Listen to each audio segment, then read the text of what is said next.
Finally BJP अपना much awaited वक्फ amendment bill 2024 parliament में पेश कर चुकी है और उसके ऊपर जमकर डिबेट हुई। साथ ही सोशल मीडिया पर लोगों ने अपनी अपनी राय दी। लेकिन सवाल ये उठता है कि ये वक्फ होता क्या है। वक्फ होती है डोनेशन, जो कि एक इस्लाम का फॉलोअर देता है चैरिटेबल या फिर रिलीजियस या फिर कोई भी पवित्र काम के लिए, जैसे कि स्कूल की स्थापना के लिए, हॉस्पिटल खोलने के लिए। इसको हम वक्फ कहते हैं। और जो इंसान वक्फ देता है उसको हम वाकिफ कहते हैं।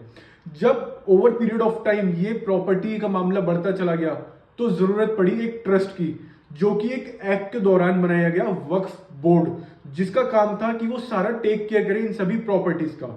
अब जब सब कुछ इतना अच्छा चल रहा था तो फिर ये अमेंडमेंट लाने की जरूरत क्या थी, क्योंकि इस एक्ट के अंदर कुछ आर्बिट्ररीनेस थी और लैक ऑफ ट्रांसपेरेंसी थी। जैसे कि स्पेशली हम बात करते हैं सेक्शन 40 की, जो ये कहता है कि अगर कोई भी डिस्प्यूट होता है किसी प्रॉपर्टी को लेकर, तो जो वक्फ बोर्ड होता है उसका जो से होगा वो फाइनल होगा। वही सेक्शन 85 कहता है कि जो भी ट्राइब्यूनल या वक्फ बोर्ड डिसाइड कर देगा, आप उसकी अपील भी नहीं कर सकते हाई कोर्ट या सुप्रीम कोर्ट में। फॉर एग्जाम्पल, मेरी कोई प्रॉपर्टी जो मैंने आज से 20 साल पहले या 30 साल पहले खरीदी और मैं उसको बेचने जाता हूं, लेकिन वक्फ बोर्ड कहती है अरे नहीं नहीं नहीं, ये तो मेरी प्रॉपर्टी है, और ये मामला जाता है वक्फ बोर्ड के पास और वक्फ बोर्ड कहता है कि नहीं, ये प्रॉपर्टी वक्फ की ही है, तो मैं इसकी अपील भी नहीं कर सकता।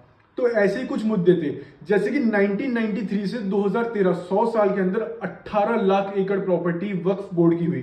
वहीं 2014 से 2025 तक ये प्रॉपर्टी डबल होके और एडिशनल 21 लाख एकड़ हो गई, जिसकी टोटल सम बनता है 39 लाख एकड़।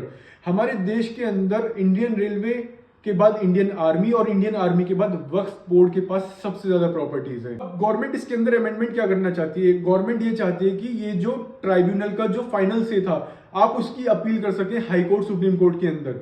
साथ ही ट्राइब्यूनल के अंदर सिर्फ और सिर्फ मुस्लिम लोग हो सकते थे, लेकिन अब इसके अंदर 2 वुमेन भी इंक्लूड की जाएंगी।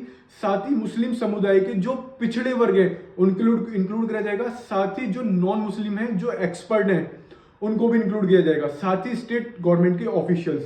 और अगर आप इससे सहमत नहीं होते हैं तो आप इसको अप्रोच करेंगे हाई कोर्ट या सुप्रीम कोर्ट के अंदर।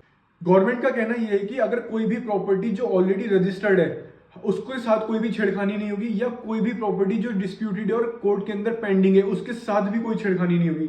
ये एक्ट प्रोस्पेक्टिव यानी कि आने वाले टाइम से लागू होगा। आपकी जानकारी के लिए बता दूं कि वक्फ बोर्ड दिल्ली एयरपोर्ट की भी कुछ प्रॉपर्टी को अपनी प्रॉपर्टी मानता है, साथ ही केरला के पूरे एक गांव को वो अपना मानता है। For such informative videos follow us here.